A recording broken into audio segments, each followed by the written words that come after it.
Hello everyone and welcome back to the Bengals Madden 2001 franchise. This is immediately following our huge divisional round comeback in overtime to beat the Raiders at home. Here's a look at the rest of the divisional round. The Cowboys slaughtered the Bears at home. The Packers beat the Lions in a shootout. And the Broncos beat our division rival in the Jags. So these are your conference championships as they play out. The Cowboys are going to be playing the Packers. And then we are going back to Denver for the second straight year in the postseason, hanging it all on the Broncos. However, this time we are meeting in the AFC Championship game for 2003, 2004, 2003, 2003, I believe. So the first season was 2000, 2001. And then last year was 2001, 2002. Then this is 2002, 2003 season. So hopefully you're up to speed like I just got up to speed. But we are meeting the Broncos here in Denver in Mile High Stadium for the AFC title game, whereas last year we played them in the divisional round, and that was a game that saw us jump out to a very early lead and then kind of blow it, but the Broncos couldn't really mount the comeback. So this time we've been playing from behind pretty much for the entire second half of our season. Is it all going to finally come back to get us here as Brian Greasy goes out to Terrell Davis in the flat, who cuts upfield and gets a nice little chunk of yardage. So it is 2nd and 5 for this Broncos offense. They're going to go back to Terrell Davis on that side. He's going to bounce outside, and there's no one out there to catch him. No one's going to catch up, and Terrell Davis has gone into the end zone for the touchdown. Look at those numbers. It's not like a crazy season for Terrell Davis. Hasn't even rushed for 1,000 yards this year. Probably battled a little bit of injury. I know that's kind of a thing that goes on in this game kind of abhorrently. I should probably turn them down or turn them off entirely. Coulda, shoulda, woulda, never did. So this is the league that we have here, because as you notice, we don't have Chris Waller on the other side of Peter Warrick in this game. So Broncos have another opportunity late in the first quarter now. They're going to go with Terrell Davis again, who's caught up on a block, but he bounces outside almost untouched here, misses one block, and fortunately one of our big linebackers, I think that was Simmons, who was able to catch up and finally get Terrell Davis down. He's just running all over us, but cut to a 3rd and 11 opportunity here. Greasy goes across the middle and finds an open receiver. Not really open, but just a window. He finds a window.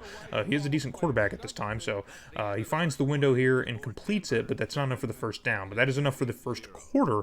And that Terrell Davis touchdown is all that would happen in the first quarter. So the Broncos are going to bring out the kicking unit, and we're going to get the action replay on here, because look at this. I think Elam is the kicker for the Broncos, and he pushes this one far right by just about an inch or two. So the lead is going to remain at 7, but our offense is absolutely lethargic so far in the first half. So the Broncos have another opportunity here before the half ends, and Greasy's going to find Ed McCaffrey, who gets absolutely stood up and sat down by Newsome, but not before he can get the first down for Denver. So their drive is going to continue. So 1st and 10, they're going to go with a fake handoff, and Greasy's going to go through the air across the middle of the field and find another receiver here, kind of surrounded by Bengals. But again, finding the window. Greasy's just putting it in those windows and moving this offense forward. So we cut to a 3rd and 9 now. The Broncos need to convert here or maybe try for another field goal. Greasy's going to go to the end zone to Ed McCaffrey, but Ed McCaffrey was kind of covered by a couple Bengal defenders. So that one is going to be 4th down for the Broncos. They're going to bring out Elam again to try and knock home another field goal. He didn't knock home the first one, but he knocks home that one. It's a 30-yard chip shot. He's got it that time. So a big drive by the Broncos eats a lot of time off the clock, ends up only in 3 points. Our defense is doing their job. Our offense is not. But with under a minute left to go, can we seem to do anything on offense? Achilles Smith's going to go to Corey Dillon out of the backfield across the middle of the field, and he gets about 6 yards. So we're going to blow a timeout here, kind of reshuffle the deck. This time Achilles Smith goes across the middle to Dugans, who catches it and gets blown up. And we're going to blow another timeout. So with 28 seconds left to go here, Achilles Smith going to go through the air, finds Peter Warrick, who makes an amazing grab in double coverage. That's the kind of stuff that we know him for. And now we're going to try and hurry up here, maybe run another play. His clock is continuing to tick. Only got one timeout. We're going to use it here to send out John Green and take at least some points heading into the locker room here. Do not want to get shut out in a game as important as this, which is what we were looking at here. But 41-yarder for John Green is a no-doubter. So 10-3 is going to be your score heading into the locker room at halftime. And I felt really bad editing this video, but I keep forgetting the Broncos were the 1 seed in the AFC this year. So if we can't seem to get the offense rolling, then that's probably a good reason why. So on 3rd and 5, Achilles been taken to the very last second to get rid of the football, and he finds Horn across the middle, who calls that one in, surrounded by Broncos, and that's going to be another first down. So our offense, which didn't do anything in the first half, looks to be rolling a little bit better here in the second half to start things off. So 1st and 10, Smith is going to drop back. Pressure again in his face, but he gets rid of it in time and finds Sharper, the rookie tight end, who drags a couple defenders with him close to the goal line and gets brought down at about the 2-yard line. So, that pressure, that was like 2 back-to-back plays where Achilles Smith perfectly just kind of waits that last second for that play to develop and gets rid of the football. So, glad he's not taking a lot of sacks or fumbling at the ball. So, on 1st and goal, we're going to go with Corey Dillon on the ground, and the Broncos have that play well covered, and he gets brought down just before the goal line, so he can't quite push it in. So we're going to have to try this one again. On 2nd and goal, we're going to go Corey Dillon again, and this time we get a lot of push at the line, and Corey Dillon is free to move into the end zone for the touchdown. So our first touchdown of the AFC title game comes at a clutch moment here. So the game is now tied at 10 apiece, and we have another opportunity with the football very late in the 3rd quarter, but it's 3rd and 10 deep in our own territory. Smith's going to drop back, float this one out, and find Peter Warwick, who gets behind his man, kind of overran that play, but he does correct very well and is able to make the tackle. Peter Warwick would have been gone if he couldn't kind of resettle himself and get back into the play here. Because as you can see, he gets kind of eager on the ball. Achilles Smith kind of putting it in a dangerous spot, but he did a good job of collecting himself, getting it back in there, and saving potentially a dangerous play. But that's going to end the 3rd quarter here. We are all tied up at 10, so both offenses have been pretty lethargic for most of the game here, just in different portions of the game.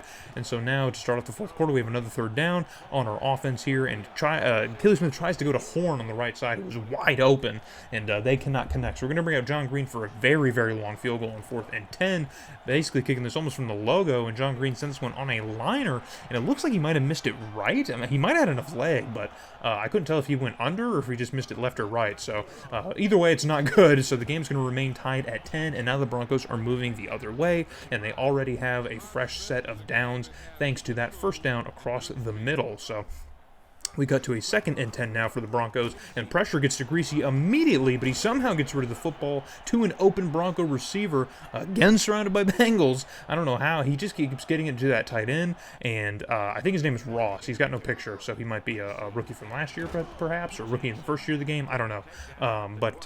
Yeah, he keeps getting the ball in super tight situations. I don't know how. So the Broncos tried to eat up a lot of clock here. They ended up moving backwards quite a bit and just kind of gave it to Terrell Davis here, and so they're going to have to take the points here. So a 13-10 lead is now your score with a minute and a half left to go. So there's not much time left. There's not much to work with. But if we can at least get into scoring range, we can tie the game. So we really desperately need that. So on 1st and 10, Achilles Smith again takes to the very last second to get rid of the football. Gets absolutely clobbered this time. However, it's an errant pass that is still somehow scooped up off of the ground. I think that was that Dugans or was that Horn? I can't really tell. Or no, it's Scott, Darnay Scott, who makes the catch here.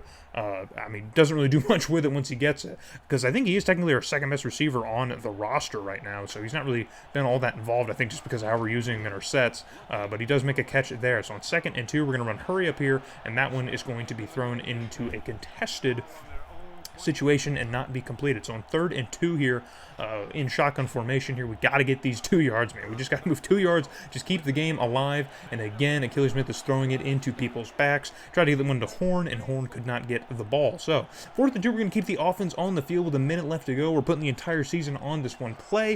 If we can convert it, we are good. We give it to Gross, who looks to have maybe gotten over the line here, but he fumbles it backwards, and I couldn't see who recovered it, but regardless, it is not going to be a successful attempt on 4th down, and the Broncos are going to basically set up here in victory formation. They're going to try and go up the middle here with Terrell Davis, and he gets brought down. He just falls forward past the first down marker, and that is going to do it for your Bengals, man, your Year 3 Bengals.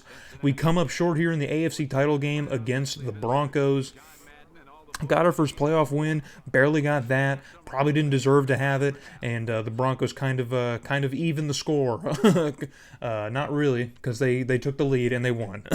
But yeah, man, that's going to do it for us, man, in Year 3. It sucks to lose that way. I hate to lose it that way, but yeah, I mean, both offenses played pretty horrendously, but it's kind of a similar tale to what happened last year, where we scored 17 points, or basically 14 points pretty early, and then eventually got the field goal, and that was pretty much all. That was it. And that was enough to kind of keep the Broncos at bay for the rest of that game. They were able to catch up and score twice themselves, but they didn't have enough time to get the full 17, just 14. So it's kind of the same situation here. The Broncos left a lot on the field, but they were still able to win. And so here's a look at your Super Bowl. The Broncos would go on to win the Super Bowl and beat the Packers, who beat the Cowboys in the NFC title game. But the Broncos are your Super Bowl champs. So I feel a little bit better knowing that the team that we lost to in the playoffs ended up winning the Super Bowl. The Broncos were just on a tear this year, man. That was them. So, and there's, of course, the results of your Pro Bowl. The NFC wins the Pro Bowl. So, but that's going to do it, man, for year number 3. It was a fun year, ups and downs, man. Our best regular season so far, which is kind of crazy considering where we started. So in the next video, we're going to get into the year 3 offseason, so I hope to see you guys there.